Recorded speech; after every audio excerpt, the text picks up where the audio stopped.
My name is Anna Mitchell, and I'm 32 years old.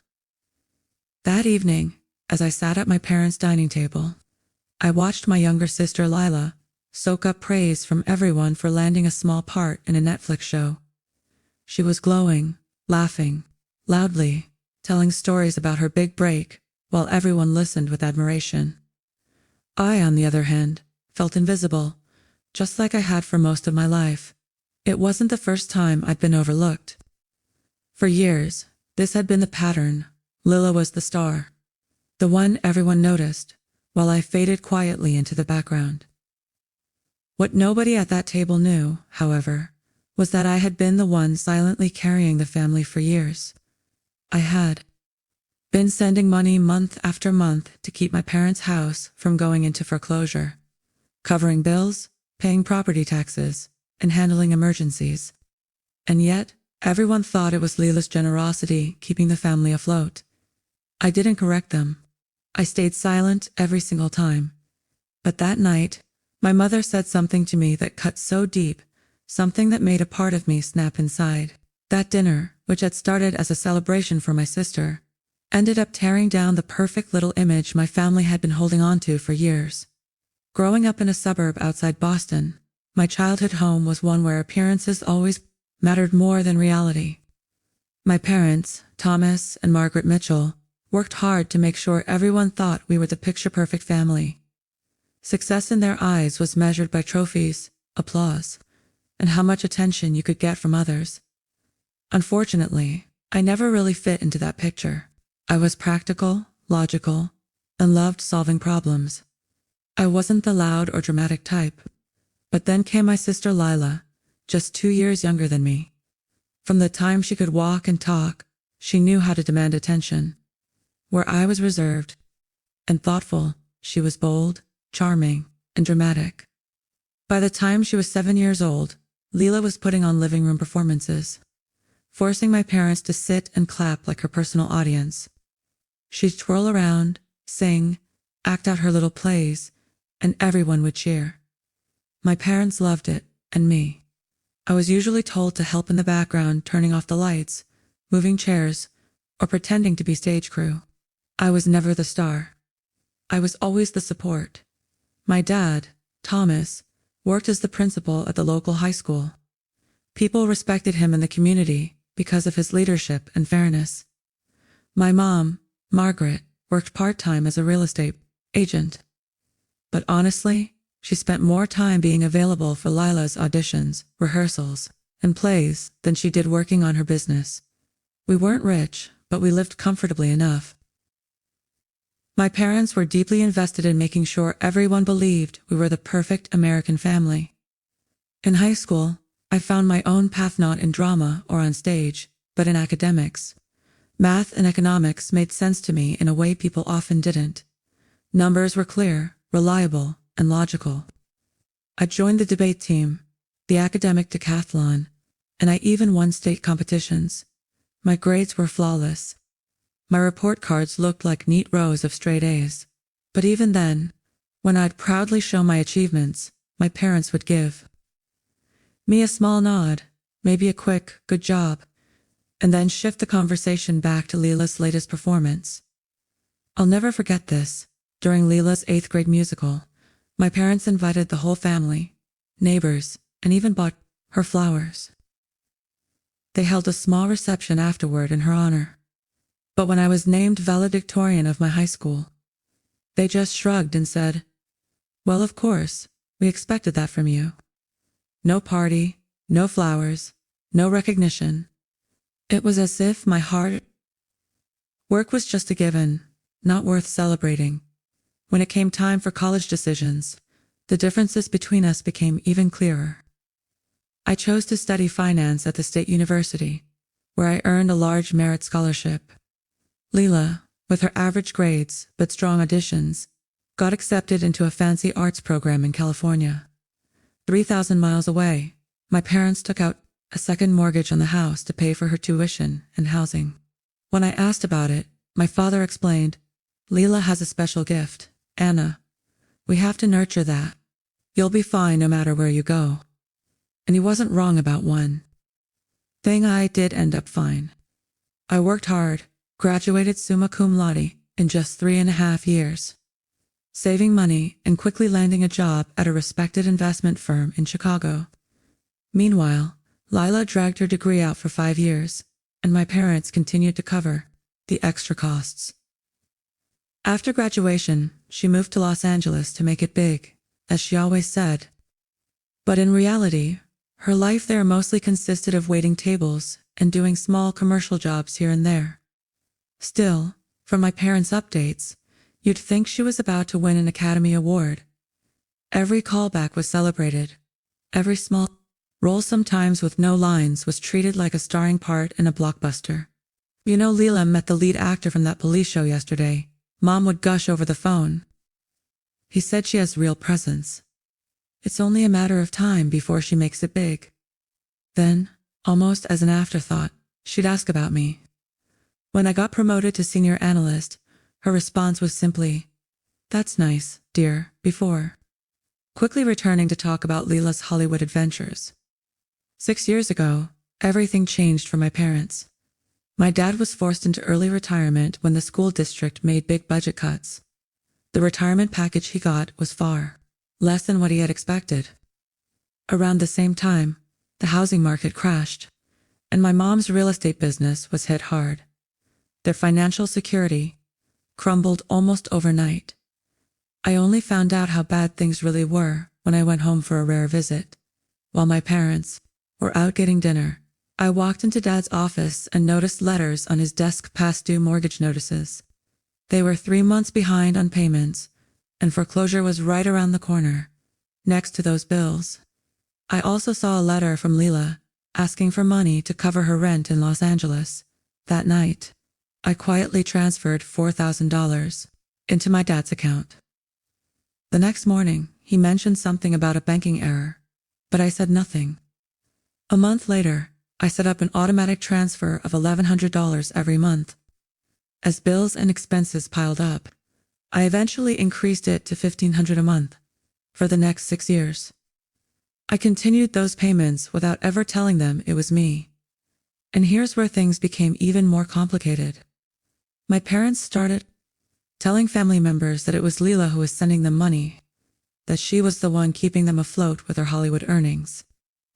At family gatherings, they would praise Lila's generosity while I sat there in silence, knowing full well it was my money. I remember one Thanksgiving, my mother said to my Aunt Susan, "Lila has been such a blessing. She makes sure we're always taken care of." The words burned inside me, but I didn't speak up. Part of me felt like I owed my parents for raising me, even though I'd always been the overlooked child.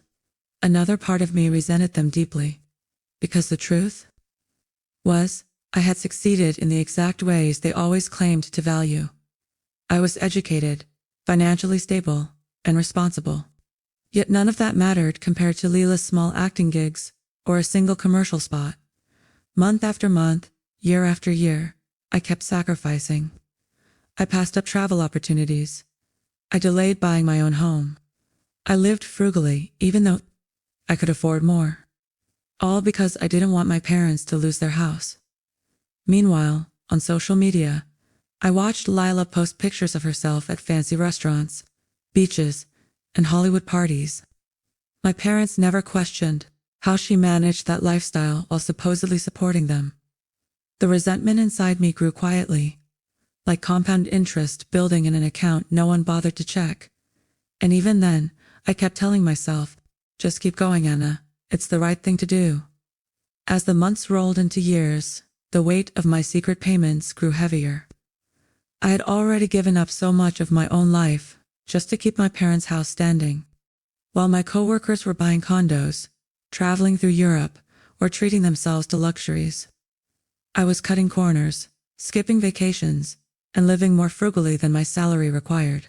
All of that money, the money I had earned through long nights, stressful deadlines, and endless dedication, was being funneled into my parents' household, and still, they had no idea.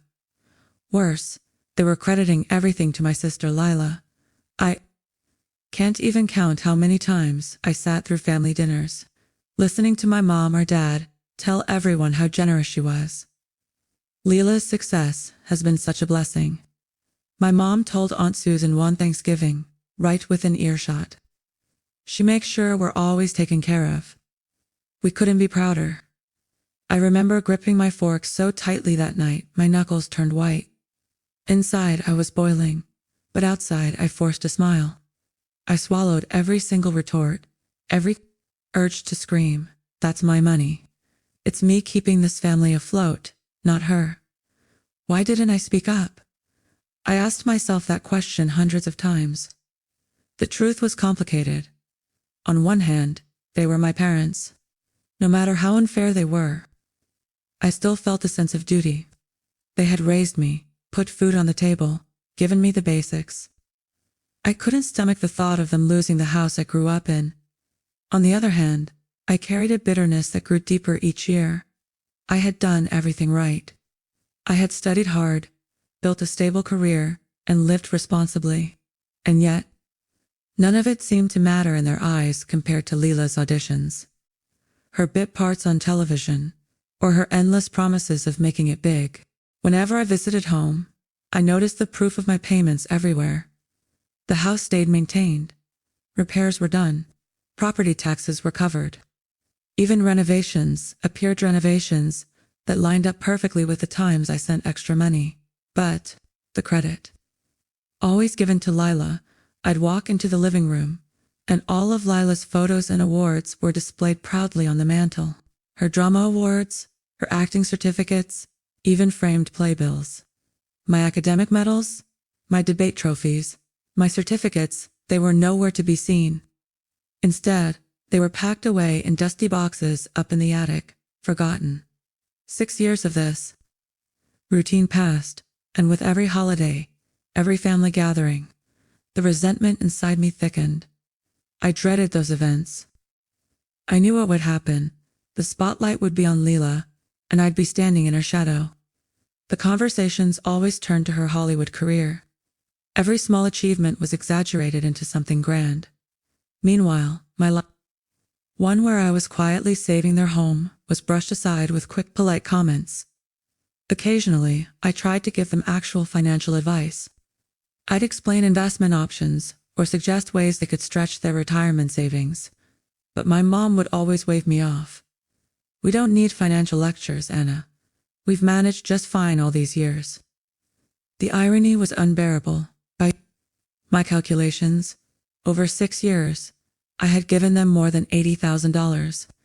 That money covered mortgage payments, property taxes, home repairs, even medical bills.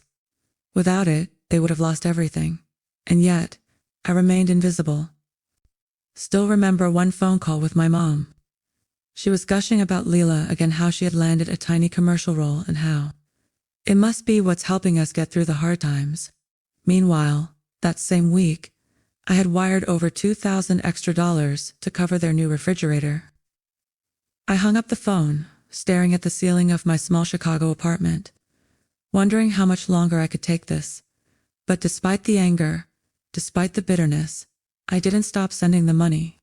I told myself it was the right thing to do. They were my parents, after all. Still, the cracks in me were starting to show. I was exhausted, emotionally and financially drained, and constantly fighting this gnawing feeling of being invisible. Then came the invitation that would change everything. It arrived as a text message from my mom. No pleasantries, no asking if I was available. Just a short message. Leela landed a recurring role on that new Netflix show. Family dinner this Saturday to celebrate. Be here by 5. That was it. There was no, "How are you, Anna?" No, "Will you be able to make the drive?" Number. Acknowledgement of the fact that it was a 3-hour drive for me, and that I had a huge presentation that very same morning. It wasn't a request. It was an order, and like always, I complied.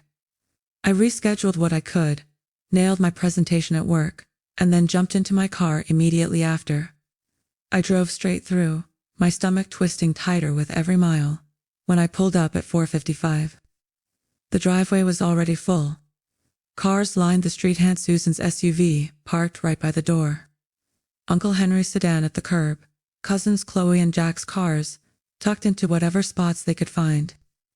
I had to park a block away, shivering as I walked briskly through the autumn chill to avoid being late. The moment I opened the door, I was greeted by laughter and music. The house was buzzing with excitement, and there she was, Leila, standing in the middle of the living room, gesturing dramatically as she told one of her stories. My cousins leaned in, laughing at every line. Aunt Susan nodded enthusiastically, while Uncle Henry roared with laughter at her punchlines. For a second, it felt like stepping straight back into my childhood. Same scene, different day. Leila in the spotlight. Me in the shadows. When she noticed me, her face flickered for just a split second before she stretched it into a wide, beaming smile. "Anna, you made it," she squealed, rushing over to hug me. She smelled of expensive perfume. But before I could even respond, she was already back in the center of attention. Picking up her story exactly where she had left off, my mom appeared from the kitchen, wiping her hands on a dish towel. "Anna, you're right on time for once." The jab stung, but I said nothing. She patted my shoulder, a gesture that was supposed to pass for affection, though she reserved her real hugs for Leila. "Come meet Daniel," Leila called out suddenly. She gestured to a tall, sharply dressed man standing nearby. "This is my new boyfriend. He works in finance, too, so you'll actually have something to talk about." I turned and saw Daniel Hayes extend his hand toward me. His smile was warm, his handshake firm, and his eye contact steady. "Nice to meet you, Anna." Leila's told me all about her successful sister in Chicago. I blinked in surprise. Successful. That wasn't usually a word associated with me in this family. His words caught me off guard, but in a good way. As I made small talk with Daniel, I glanced around the living room. Freshly painted walls, new furniture, built-in bookshelves around the fireplace. Even the hardwood floors looked refinished. Every renovation I saw matched up with the times I had sent extra money. And yet, everyone believed it had been Leila funding these changes. The knot in my stomach tightened. Uncle Henry wandered over. "Drink in hand, Anna. How's the money business?"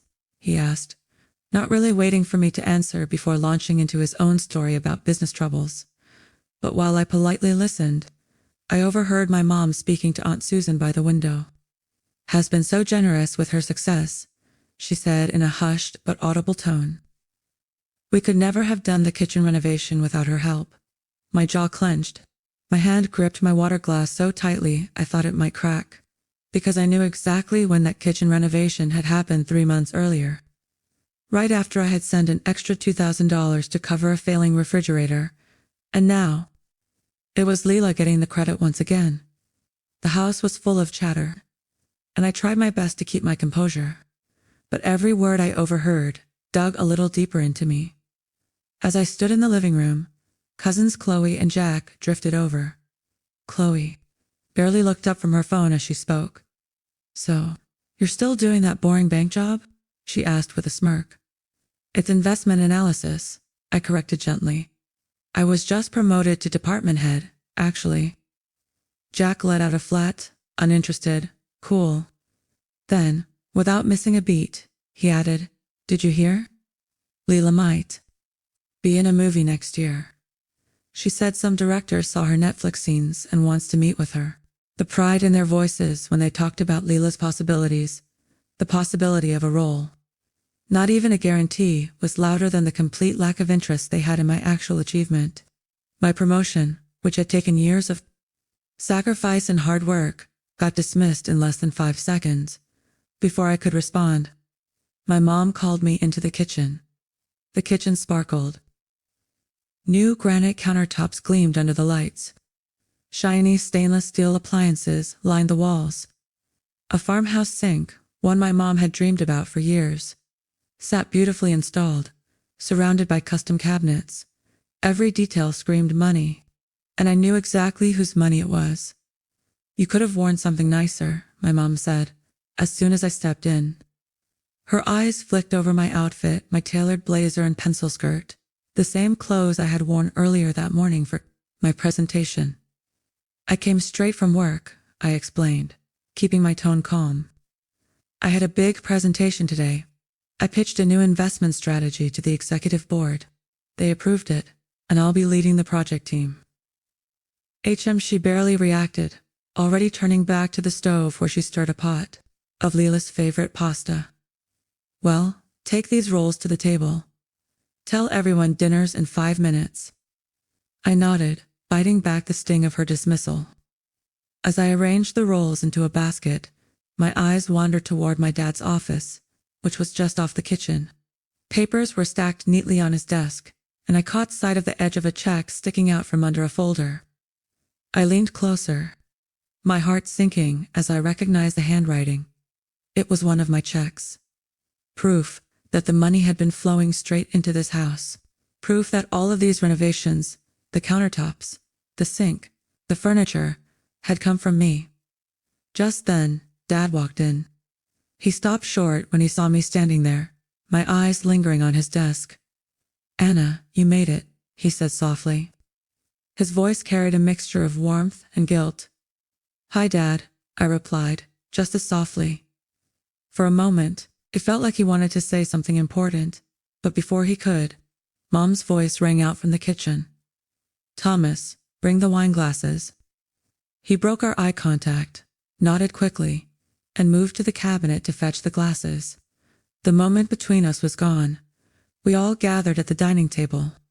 The table had been stretched to fit everyone, and the good china was set out the kind reserved for Thanksgiving and Christmas. A floral centerpiece decorated the middle, candles flickered in polished silver holders, and everything looked perfect. Leela, of course, was seated right beside my parents, in the place of honor. I was placed between Uncle Henry and my cousin Jack. Directly across from Leela's boyfriend, Daniel Dodd, Dad poured the wine, and I noticed his hands trembled slightly. He looked thinner than before, dark shadows beneath his eyes hinting at sleepless nights. For a brief moment, my resentment softened. Whatever their flaws, these were still my parents. They were aging. They were struggling. That's why I had started sending money in the first place, to protect them. But then my mom adjusted Leela's napkin for her, beaming at her with the kind of adoring attention I had never once received. The familiar ache came back instantly, cutting deep. "A toast," Dad announced once everyone had a full glass. He raised his cup high, to Leela and her big break. "We always knew you'd make it, sweetheart." Everyone echoed congratulations, and clinked glasses. I forced a smile and joined in. Despite everything, I was happy for Lila in a way. Acting had always been her dream, and I knew how cutthroat the industry was. Landing a recurring role on a Netflix show really was an accomplishment. "Tell everyone about the role," Mom urged, practically glowing. Leela set down her glass with exaggerated flair, ready to launch into one of her dramatic stories. "Well," she began, "it started with the grueling audition process. 8 callbacks. Can you believe it? 8? The director said I was the only one who really understood the character's emotional core. He said I brought something special no one else had." She went on, describing every callback, every meeting with producers, every detail of how she supposedly impressed people. According to her, she had beaten out actresses from big shows, thanks to her unique interpretation. During a brief pause, I asked, "How many episodes will you be in?" 3, guaranteed, she answered, but the showrunner hinted. "It could become more, if audiences respond well, which they will, obviously." "That's great, Leela. Really exciting," I said sincerely, but she barely acknowledged me. Diving straight back into her story, she described her grueling schedule of 5 a.m. call times and long nights on set, explaining how difficult the work was. I almost laughed into my glass of wine. She had no idea. I thought about my own 5 a.m. mornings, waking up to prepare for market openings. My long hours, my weekends filled with financial reports, my constant deadlines. But those weren't the kind of stories anyone here cared about. The pay is ridiculous, Leela complained, twirling her fork. You put your heart into it, and they expect you to survive on practically nothing. If it weren't for my commercial work, I don't know how I'd make it in LA. I nearly choked on my wine. Commercial work. She hadn't landed more than a handful of commercials in years. There was no way that sporadic income funded her lifestyle of designer clothes, trendy restaurants, and vacations. Still, no one questioned her. They all just nodded, eating up her every word. When I tried to ask a question about the actual show, Aunt Susan cut me off, instead asking Leela about the famous actors she'd be working with. The moment slipped away. The rest of dinner followed. The same script. Leela told stories, name-dropped celebrities she'd brushed shoulders with, and basked in admiration. The rest of the family ate it up, and me. I sat there, silently chewing my pasta, my resentment swelling with every bite. Then, Dad excused himself briefly. When he returned, he was carrying a small wrapped box. He placed it in front of Lila with great care. Your mother and I wanted to give you something special to celebrate your first recurring role, he said, his voice heavy with emotion. Lila gasped dramatically as she unwrapped the gift. Inside was a sleek watch with a mother-of-pearl face. Oh my God, is this the one I showed you at the mall? This is like $1,000 watch. Her eyes sparkled with delight. We saved for months, Mom said proudly. You deserve something special to mark this milestone. My stomach dropped. I knew exactly when they had been saving. The timing lined up perfectly with when Dad had mentioned car repairs a few months ago. That same month, I had sent an extra $500. I had skipped a weekend trip with my friends to make sure they were covered. And here was the result, Leela. Being rewarded with $1,000 watch. Heat rushed to my face. But I kept quiet. Uncle Henry looked around the room and said, The house looks amazing. You finally did all those renovations you talked about for years. The kitchen is a dream, Mom replied proudly. And getting the hardwood floors redone made such a difference. It was getting embarrassing having people over with the house falling apart. Leela added casually. I'm glad it all worked out. Her words hung in the air. The implication was obvious, that she had been the one to make it all possible. I carefully set my fork down, forcing my expression to remain neutral, even as my blood boiled inside. And then, surprisingly, it was Daniel who spoke up. Anna mentioned she just got promoted, he said, looking directly at me. Department head at her firm, right? That's pretty impressive at your age. For the first time all evening, silence fell around the table. Everyone paused, clearly not expecting the spotlight to shift toward me. Yes, I said quietly. That's right. That's wonderful, Daniel added sincerely. But the moment was short-lived. Yes. Anna works at an investment firm, Mom said, her voice flat. A very steady job. She immediately turned back to Lila. Now, tell everyone about that director who might cast you in a film. Just like that, the attention snapped back to my sister, and I sat there, my resentment reaching its boiling point, realizing that no matter what I achieved, no matter how much I sacrificed, in their eyes, I would never measure up to Lila. The dinner dragged on, but the tension inside me was building with every passing moment. My glass of water was nearly empty, and I kept refilling it just to have something to do with my hands. My jaw was tight, my shoulders stiff, and I could feel my heart pounding faster than usual. The conversation at the table shifted, but it still circled back to Lila, like it always did. Aunt Susan leaned in with a smile. So, Anna, she said, any special someone in your life these days? Your biological clock isn't getting any younger, you know? She laughed as if she had said something funny and original. Before I could even open my mouth, Leela jumped in with her usual flair. Anna only dates these super serious, uptight financial guys. I keep telling her she needs someone who can loosen her up and show her how to really live. The table chuckled. I enjoy my life, I said quietly but firmly. Leela rolled her eyes. Please. You work 60 hours a week, and you probably have a color-coded system for your sock drawer. There's nothing wrong with being organized, I replied, my voice sharp. See what I mean? Leela said to the table at large, so serious. I actually know someone who'd be perfect for you, Jason, one of my friends in production. He's fun, spontaneous, the opposite of your usual type. You need someone like him. The whole table turned back to her as she went on about her endless list of friends, her social life, her connections. The conversation drifted back into her orbit again. I tuned out, taking another sip of water, focusing instead on Uncle Henry, who was chatting with my dad. The housing market's finally recovering, Uncle Henry said. You must be relieved, especially now that you're retired. Though I have to say, you two seem to be doing well for yourselves. Renovations, nice gifts, everything looks great.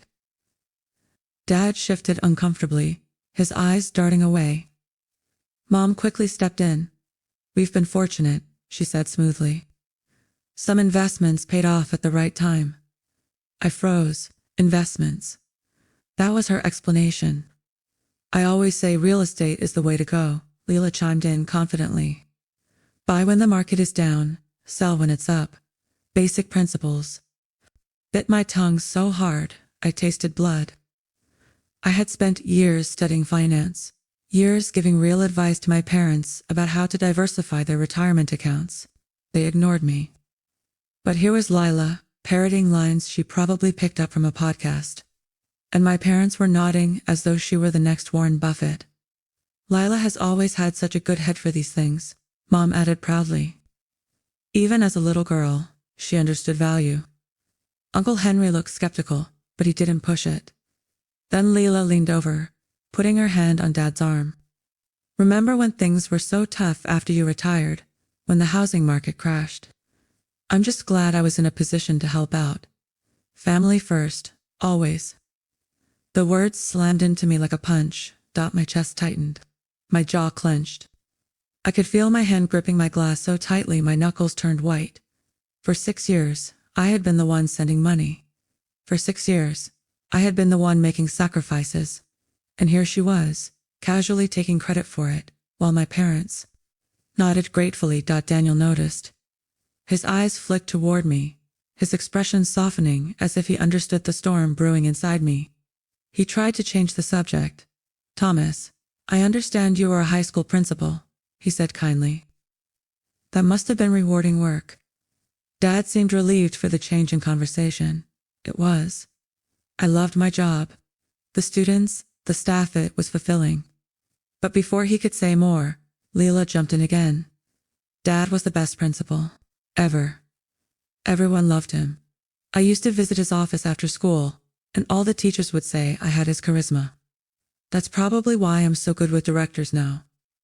I learned those people skills early.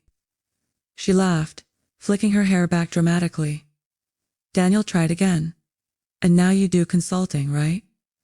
Dad smiled faintly. Just a little career counseling at the community college. Nothing exciting. He looked at Leela. Nothing compared to Hollywood. I swallowed hard. The balloon of frustration inside me was swelling to its breaking point. Leela twirled her pasta around her fork and looked directly at me. Honestly, Anna, you should think about scaling back your hours. Life isn't all about work and saving money. Look at I may not make as much as you with your fancy finance job, but I actually enjoy my life. I put down my glass carefully. We all make different choices, I said. That's not a choice, she replied with a laugh. That's just you being stuck in your default setting. Seriously, when was the last time you did something spontaneous? Took a vacation? Had an adventure? Mom nodded in agreement. Leela has always known how to live in the moment. You've always been so serious, Anna. Even as a little girl, you were saving your allowance while Lila was using hers to put on neighborhood plays. You were always focused on the future. Some of us have responsibilities, I said, sharper than I meant to. We all have responsibilities, Leela countered. I have auditions, lines to memorize, networking events, but I still make time for joy. That's the difference. Leela has always been good at balancing work and pleasure, Mom added, and she still manages to be there for family. That takes emotional intelligence. My blood boiled. I placed my glass down firmly. Different kinds of intelligence are valuable, I said evenly. Of course they are, dear, Mom replied dismissively. Then she turned to Leela again. Now tell us more about that film opportunity. The director sounded very interested. And just like that, the conversation moved away from me again. Leela launched into yet another dramatic story about a famous director who had supposedly noticed her work and wanted to meet. According to her, this could be her big break, the role that would launch her into true stardom. These opportunities require investment, she said casually. I'll need new headshots, coaching sessions, all that. But it'll be worth it. Whatever you need, Dad said supportively. This could be the one. Uncle Henry, who had been quiet until then, cleared his throat. You know, I've been curious about something. If acting jobs pay so little, how do you manage to help your parents financially while living in Los Angeles? That city's expensive. The table went silent. Leela blinked, then gave a light laugh. Good money management, Uncle Henry. Family comes first. Then career necessities. Then personal expenses. Smart budgeting, Mom quickly jumped in. Plus, commercial work pays well when you book national spots. And there are always side gigs. Uncle Henry wasn't convinced. Must be a lot of side gigs. Rent in Los Angeles alone would eat most of an acting salary. For the first time that night, Leela looked slightly uncomfortable. Her confidence wavered. Leela's always been resourceful, Dad interjected quickly. Always has been. Yes, Mom added, patting Leela's hand. We're just grateful for her help during the tough times. That was it. That was the breaking point. Something inside me shifted. 6 years of silence, 6 years of sacrifice. 6 years of watching my parents and sisters spin lies while I sat invisible. It all came crashing down. The calm in me felt almost unnatural as I set my glass down and looked straight across the table. Leela, I said evenly. When did you start helping Mom and Dad financially? Her fork froze halfway to her mouth. Her eyes flicked to mine, wide with surprise. Well, you know, she stammered, on and off for years, whenever they needed it. So, around the time of Dad's early retirement, when the housing market crashed, I pressed. I guess so, she said, her voice less certain now. Why are you interrogating me at dinner? I'm not interrogating you. I'm just curious. Approximately how much have you contributed to the household expenses since then? Ballpark figure. The air in the room thickened. Everyone shifted uncomfortably. My cousins exchanged glances. Aunt Susan leaned forward, clearly interested. I don't keep track of that kind of thing, Leela said defensively. When family needs help, you just help. You wouldn't understand, you've always been so calculating with money. I'm an analyst, I said calmly. Being precise with numbers is literally my job. Well, not everything can be reduced to a spreadsheet, Anna, she snapped. Some of us have emotional intelligence too. Why? Are you trying to diminish your sister's accomplishments? Mom demanded, her eyes narrowing at me. This is supposed to be a celebration. I'm not diminishing anything, I replied. I'm asking a simple question. And no one seems able to answer it. The tension at the table was thick, almost unbearable. I could feel every pair of eyes flicking between me and Leela, waiting to see what would happen next. My question had cut straight through the laughter, the stories, the casual chatter. For once, it wasn't about her career or her so-called Hollywood life. It was about money, real, hard money. Leela pushed her plate away with a dramatic sigh. You've always been jealous of me, Anna. Admit it. You can't stand the fact that I'm following my passion while you're just sitting behind a desk, crunching numbers. Jealous, I repeated, my voice steady but sharp. Jealous of what, exactly? Of my creativity. Of my willingness to take risks. of the fact that I'm making it in a competitive industry, while you're stuck in some cubicle pushing papers. Leela, Daniel began quietly, his tone a warning, but she cut him off. You've resented me since we were kids. Just admit it. You hate that I have talent and you don't. Her words stung, but not in the way she intended. They didn't make me feel small. They made me realize just how blind my family had been all these years. And then my mother delivered. The blow that nearly shattered me. She leaned across the table, her voice low and sharp like a knife. You're just bitter because Lila succeeded, Anna, and all you'll ever be is a number cruncher in a cubicle. The room went completely silent. Even the sound of silverware stopped. My father froze mid-bite, his fork clattering onto his plate. Aunt Susan's mouth dropped open in shock. My cousin stared at me, wide-eyed. I felt something inside me harden. For 6 years I had sacrificed everything, my freedom, my money, my peace of mind, to keep this family afloat. For 6 years, I had swallowed every insult, every dismissal, every moment of being overlooked. But now, the truth was clawing its way out of me, unstoppable.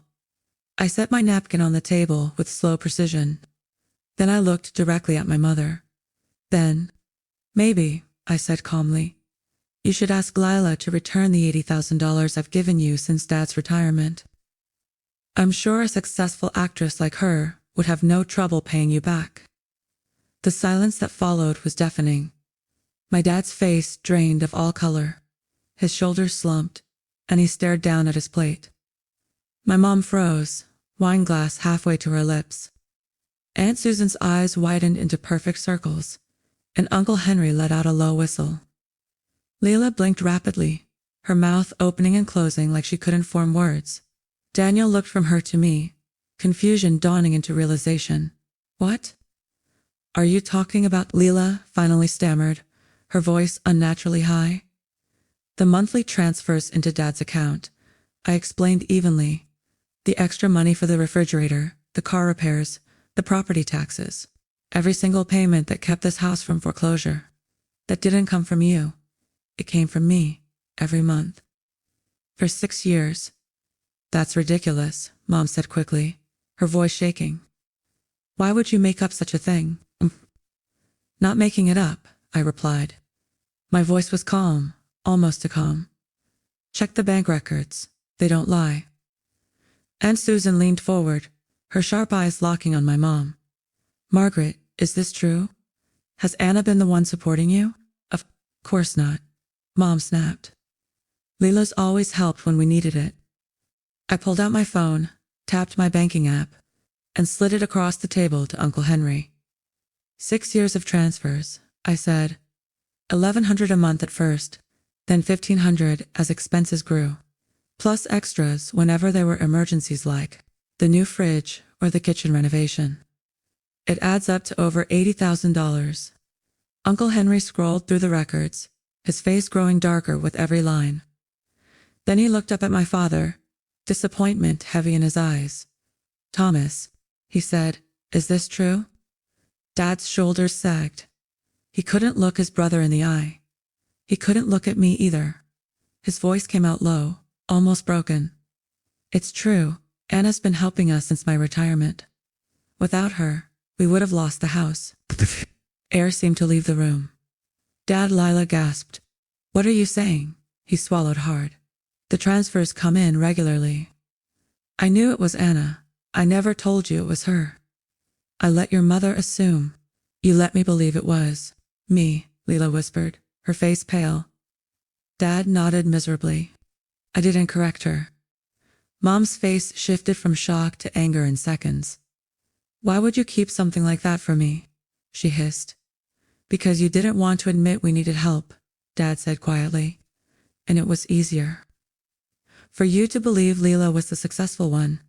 This is humiliating, Leela cried, pushing back from the table so hard her chair screeched against the floor. I thought I was helping when I could barely pay my own rent some months. No one asked you to take credit for money you didn't send, I said firmly. I never claimed anything, she shot back. Mom and Dad just kept saying thank you, and I thought they were talking about the birthday checks I sent.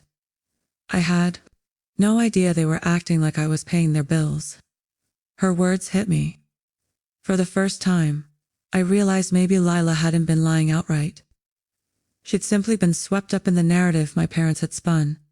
But they believed you were supporting them, I said, my voice still calm. That's why they always praised you. That's why they dismissed everything I did, they thought. You were the one saving them. That's not true, Mom protested, but her voice lacked conviction.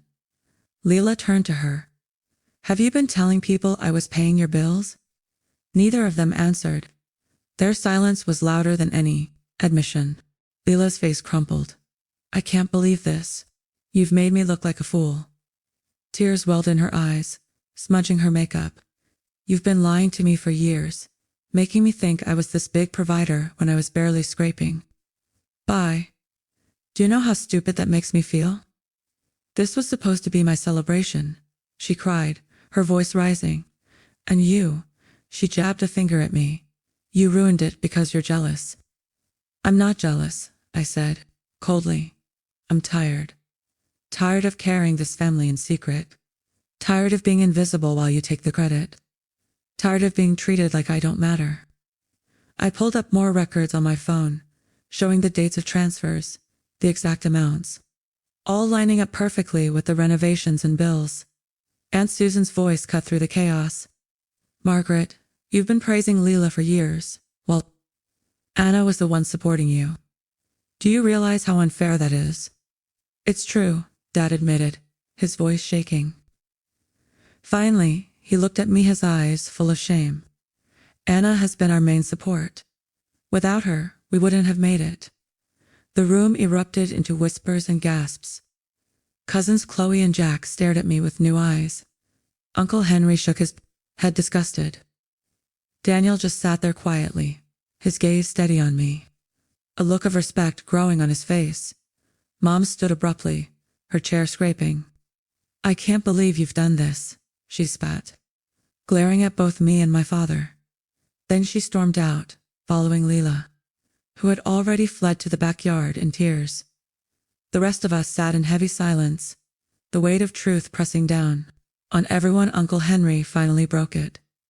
How much exactly? About 80,000 over 6 years, I answered softly. Give or take. And they never once thanked you? Aunt Susan asked, her voice incredulous. They didn't know it was me, I said bitterly.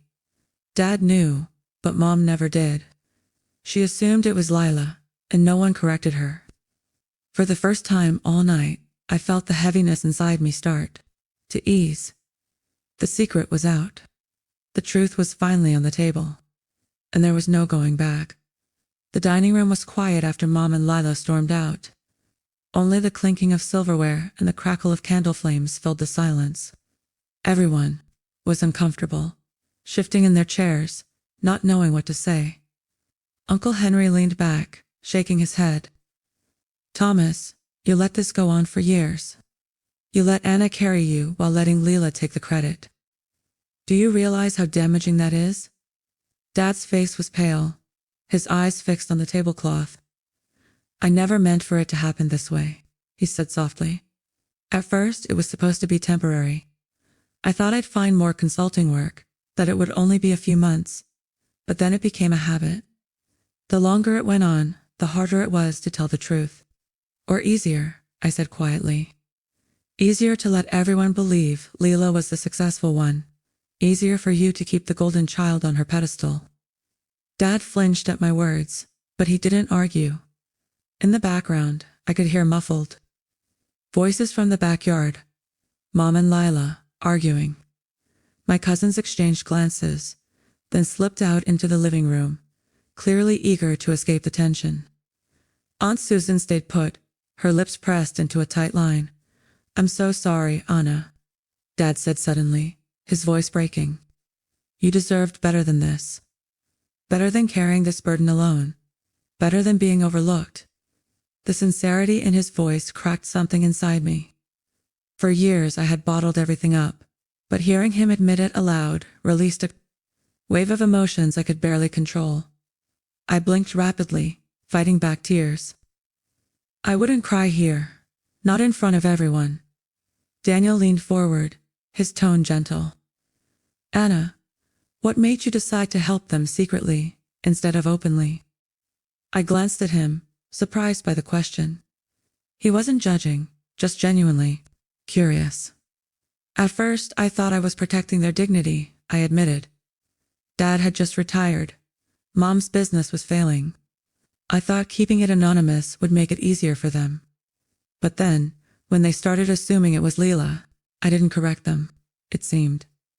Simpler, less painful than facing the truth.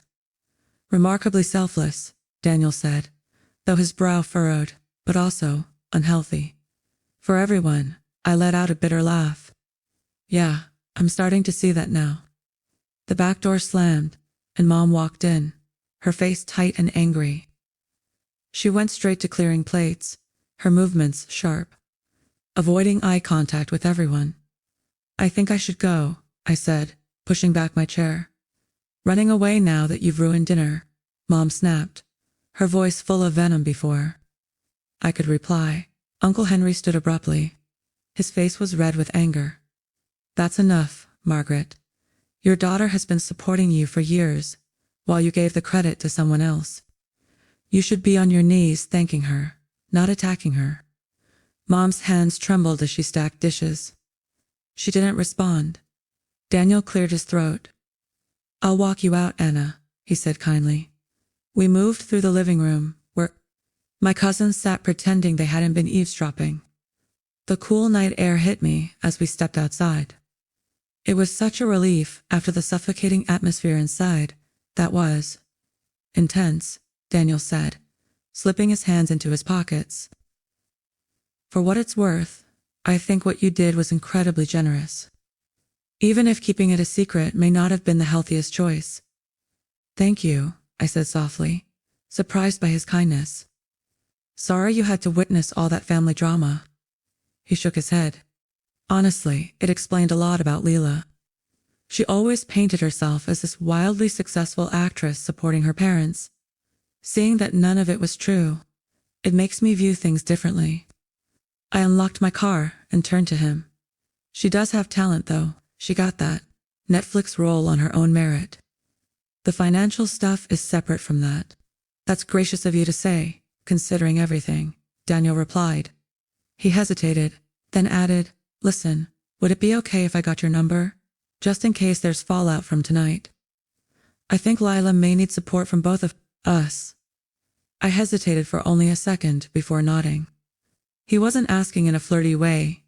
He was concerned, practical, grounded. I handed him my number, touched by his thoughtfulness, as I drove away. The emotional weight of the evening hit me like a tidal wave. My hands shook on the steering wheel, and tears blurred my vision. 6 years of silence, of sacrifice, of invisibility, had all exploded in one night. There was no going back now. Halfway home, my phone rang. The caller ID made my heart skip. It was Daniel. Hi, I answered through my car's Bluetooth. Just checking if you're okay, he said. You seemed pretty shaken when you left. His unexpected concern broke something inside me. For the first time in years, I let myself cry openly. Not quiet tears, but sobs that shook me. I cried for the little girl who was never celebrated. For the young woman who carried her family's survival in silence. For the truth that had finally been dragged into the light. When I finally calmed down, Daniel's voice was still there, steady and patient. You did the right thing, Anna. It had to come out eventually. The next morning, I woke up to a phone full of missed calls. 2 from Dad, 1 from Aunt Susan, 3 from Leela, but none from Mom. I was making coffee when a knock on the door startled me. Through the peephole, I saw Dad. He looked like he had aged 10 years overnight. His clothes were wrinkled, his hair unkempt. His shoulders sagged under invisible weight. When I opened the door, his voice was soft. May I come in? I stepped aside, and he entered my small apartment. His eyes scanned the space, my neatly framed certifications on the wall, the bookshelf full of economics, texts, and financial journals. He looked around as though seeing me for the first time. "I've never been here before," he said quietly, the words landing heavy between us. "Would you like some coffee?" I offered, falling back on politeness. Double quotes. "Yes, please."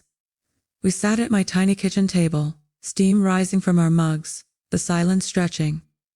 Finally, he spoke, his voice unsteady. "I need to tell you how deeply ashamed I am. Not just about the money, though that's bad enough, but about how we treated you compared to Leela." I stared down at my cup. "Why didn't you ever tell Mom the money came from me?" He sighed, a long, heavy exhale. "At first I was too ashamed. I couldn't admit how bad things really were. Then, when your mother assumed it was Lila, it just seemed easier. She always had certain expectations, that Leela would be the successful one. That's the story she wanted to believe, and I let her. Because she never expected anything from me," I said flatly. "That's not true," he said quickly, but then paused. "Or maybe it is. You were always strong, independent. We took that for granted. Your sister's struggles were loud, dramatic. Yours were silent. We should have seen it. I should have seen it." His voice dropped lower. "There's something else you don't know. 2 years ago, I had a minor heart attack." My head snapped up. "What? Why didn't anyone tell me?" "We didn't tell either of you. Your mother didn't want to worry. I was put on medication, told to reduce stress. But the medical bills, they added even more financial strain." "You should have told me," I said, my voice trembling with hurt. "I know," he whispered. "But your mother, she has this image of what a father should be. Strong, providing, never weak. Admitting we needed your help would have shattered that image. So she clung to the idea that Leela was the one saving us, and I let her. For the first time, I saw tears glistening in my father's eyes. It was wrong, all of it. I justified it by saying I was protecting everyone, your mother's pride, Leela's self-image, your independence. But really, I was protecting myself, from shame, from failure." As painful as his words were, I could hear the honesty in them. "Thank you," I said quietly, "for admitting it." He reached across the table and placed his hand over mine, hesitant but firm. "Anna, I need you to know something. I've always been proud of you. Your intelligence, your discipline, your kindness. I just never knew how to show it the way I did with Lila." Tears stung my eyes again, but I held them back. "It hurt Dad watching you praise her for things she never did while my real contributions went unnoticed. It hurt every single time. No," he whispered. "And I'll spend whatever years I have left trying to make it right if you'll let me." The day after Dad came over, I kept waiting for my phone to buzz again. It felt like the whole family was holding its breath. Mom hadn't called once, which wasn't surprising. Aunt Susan had texted me a supportive message, telling me I had nothing to be ashamed of. But the one person I hadn't heard from directly, at least not in words, was Lila. She had tried calling the night before. 3 missed calls in a row, but I hadn't answered. I didn't know what she wanted to say, and I wasn't sure if I was ready to hear it by mid-afternoon, though. I couldn't avoid her forever. The phone lit up again with her name, and this time I pressed accept. "Anna." Her voice cracked as soon as I said hello. "Yes," I answered cautiously. There was a long pause. I could hear her breathing, shaky and uneven. Then she whispered, "I didn't know." Her words caught me off guard. "Didn't know what?" "I didn't know you were the one sending the money." "I swear, Anna, I had no idea. Mom and Dad always made it sound like I was helping. I thought maybe it was the birthday checks or the little things I sent home sometimes. I thought they were exaggerating because they wanted me to feel good about myself."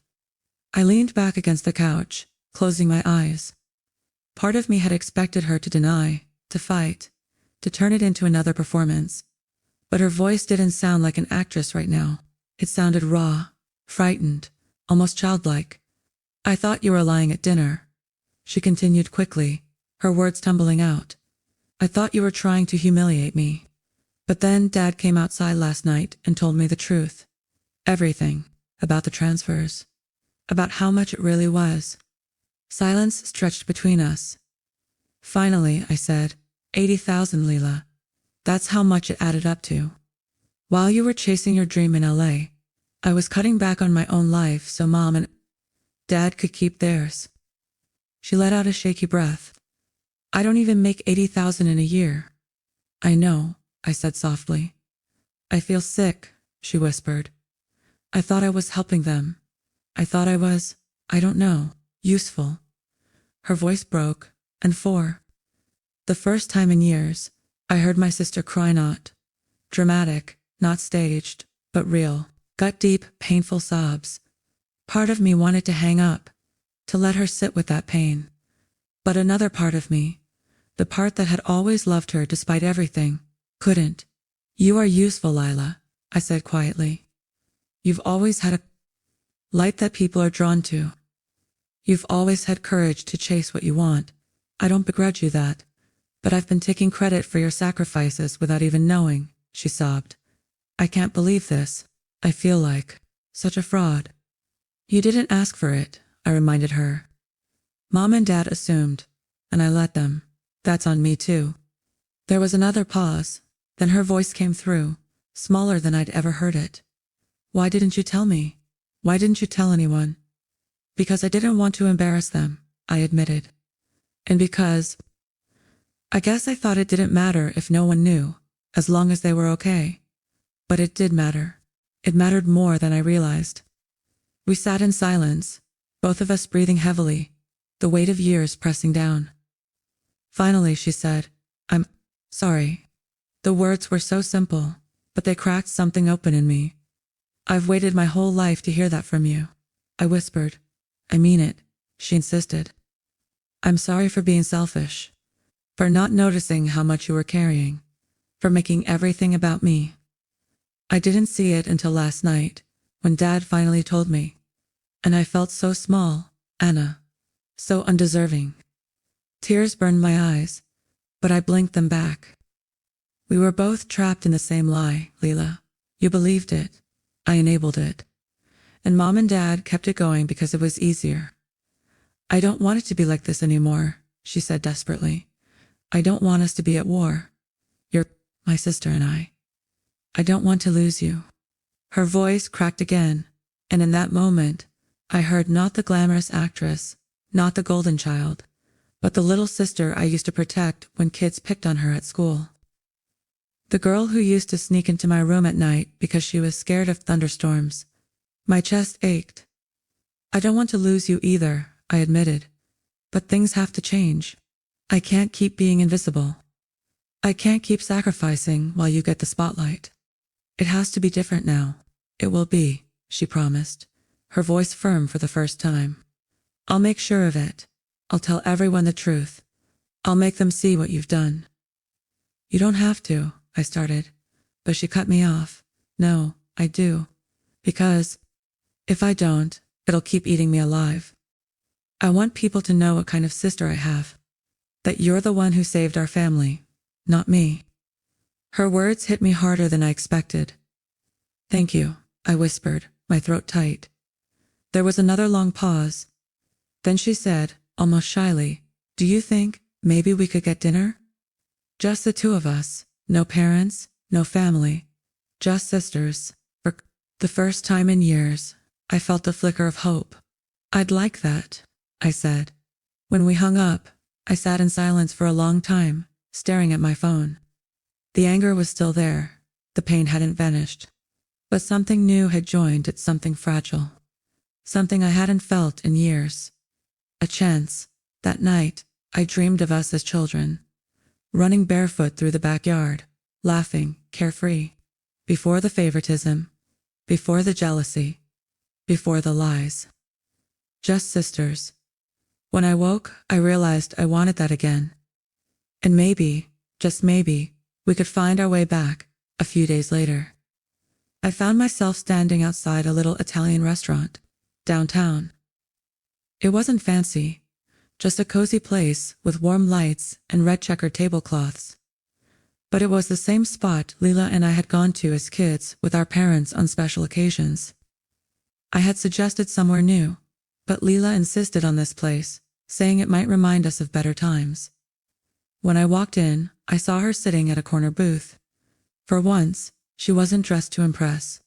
No designer clothes, no heavy makeup, just a simple sweater and jeans, her hair pulled back in a messy bun.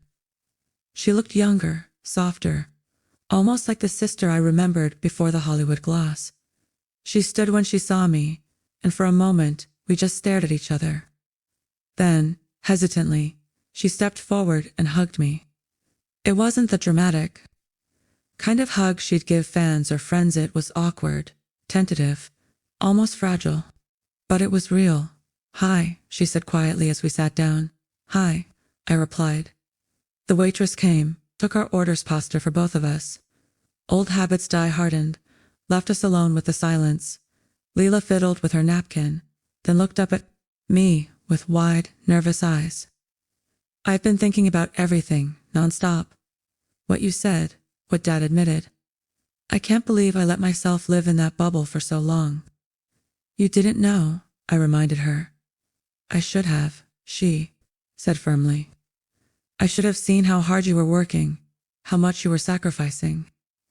I was so wrapped up in myself that I never noticed. That's on me." I studied her face, waiting for the defensiveness, the excuses, the dramatic spot. They never came. Instead, she looked tired. Human. I wasn't honest either, I admitted. I should have spoken up years ago instead of letting resentment pile up. I thought I was protecting Mom and Dad, but really, I was just hiding. From them, from you, from the truth. Her eyes softened. "So we both messed up. Pretty badly," I agreed. She gave a small laugh, and for the first time in days, I found myself smiling too. It felt strange, like flexing a muscle I hadn't used in years. The food arrived, and for a while, we ate in comfortable silence. The pasta was warm, the bread soft, the air filled with the hum of quiet conversations around us. It almost felt normal. Halfway through the meal, Leela set down her fork and leaned forward. "I've been thinking, maybe I should come clean. Publicly. To the family at least. About the money, about how it wasn't me." "You don't have to do that," I said quickly. "It's not your lie to fix." "It kind of is," she argued. "Because I benefited from it. Everyone thought. I was the one helping, and I let them. Even if I didn't know the whole truth, I didn't exactly correct the story either, Leela," I began. But she held up her hand. "No, listen. I've lived my whole life taking credit for things I didn't always earn. Roles I got because of connections. Praise I got because I was the favorite. Opportunities handed to me while you had to claw your way through everything. This time, I'm not going to keep quiet. They need to know who you really are, what you've done." Her voice was steady, determined. It wasn't a performance. For once, it felt like my sister wasn't trying to impress anyone. She was just telling the truth. I swallowed hard, emotions swelling in my chest. "Thank you," I whispered.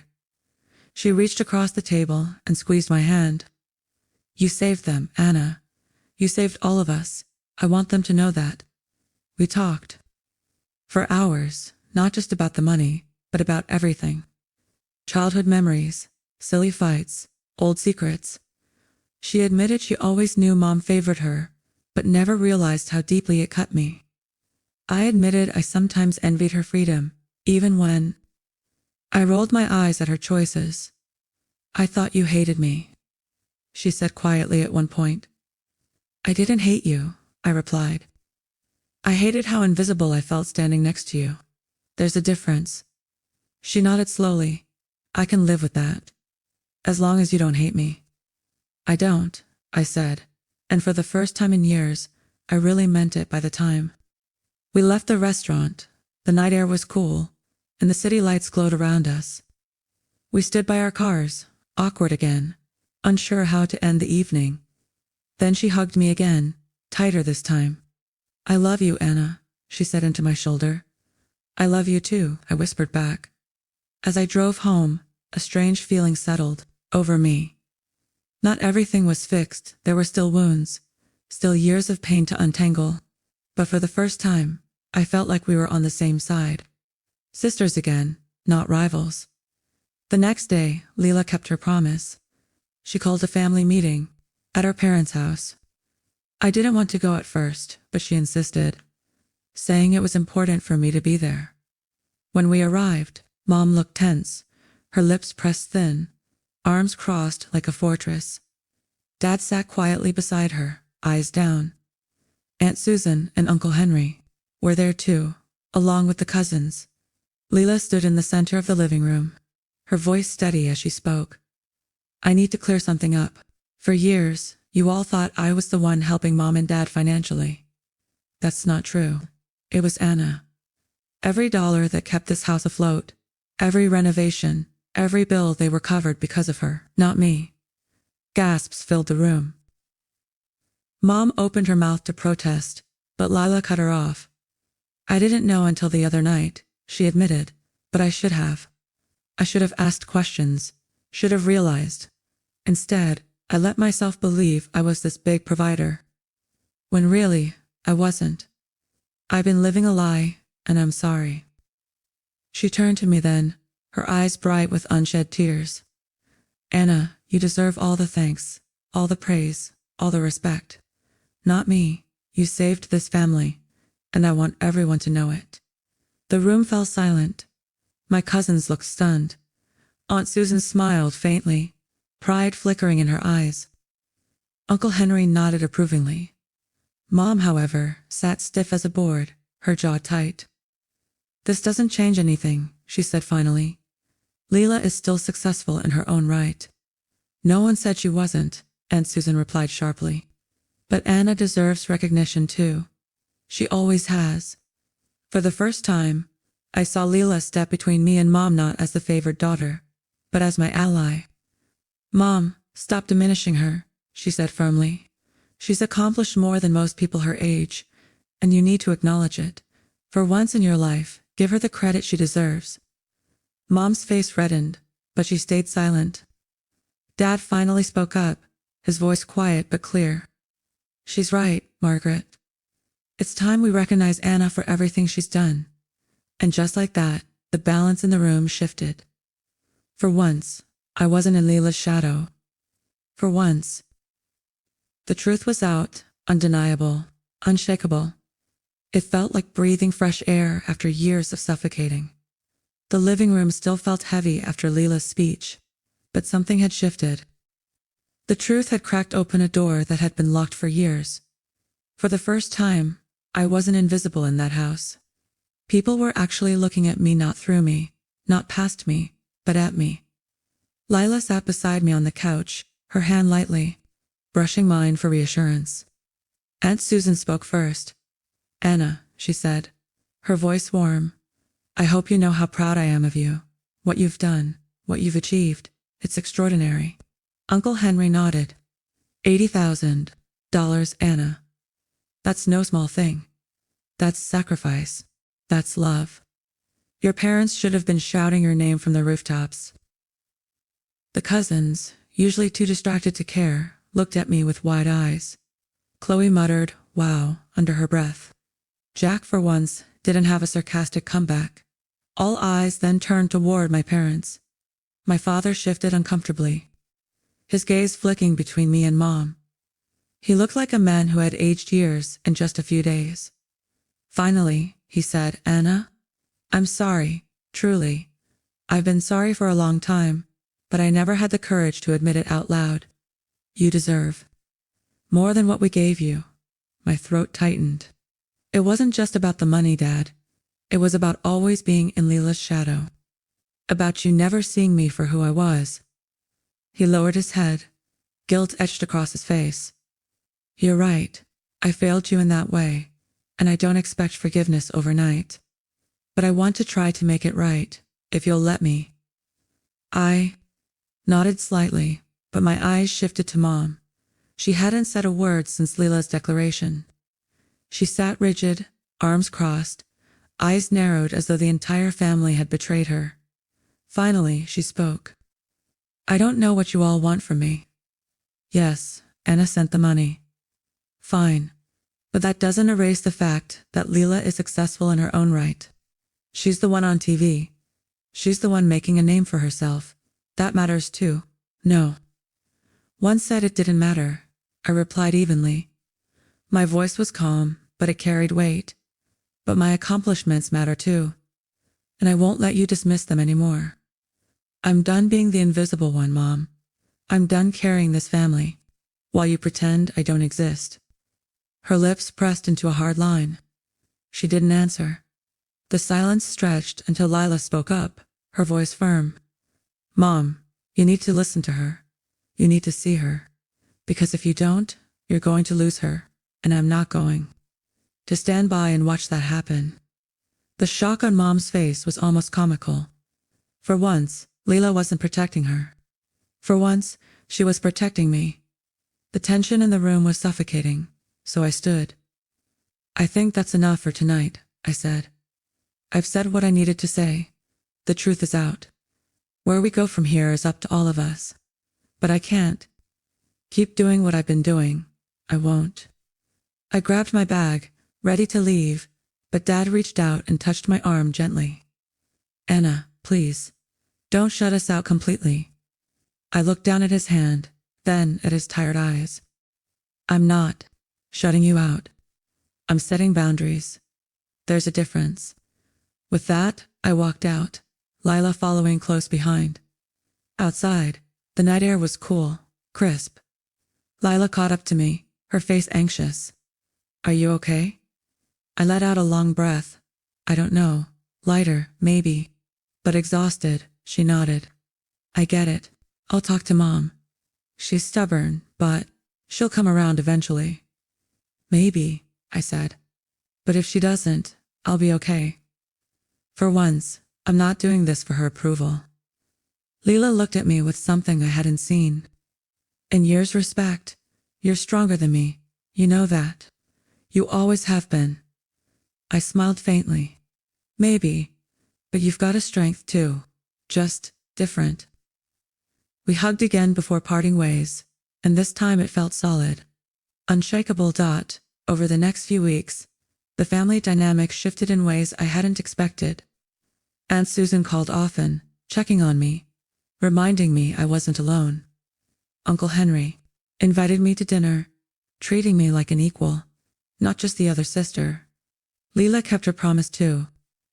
At family gatherings, she made a point of bringing up my promotion, my achievements, the sacrifices I had made. She told anyone who would listen that I had saved the family home. It wasn't about inflating MIT, it was about finally giving me the credit I had earned. And slowly, people started to see me differently. Mom, however, stayed distant. She never apologized, never admitted she was wrong, but her silence spoke volumes. She could no longer pretend I was invisible. That alone was a shift, even if it wasn't the one I hoped for. Dad, on the other hand, reached out more than ever. He called to ask about my work, my health, my life. It was awkward at first, but I could tell he was trying. And for now, that was enough. One evening, as I sat in my apartment sipping tea, I thought back to everything that had happened.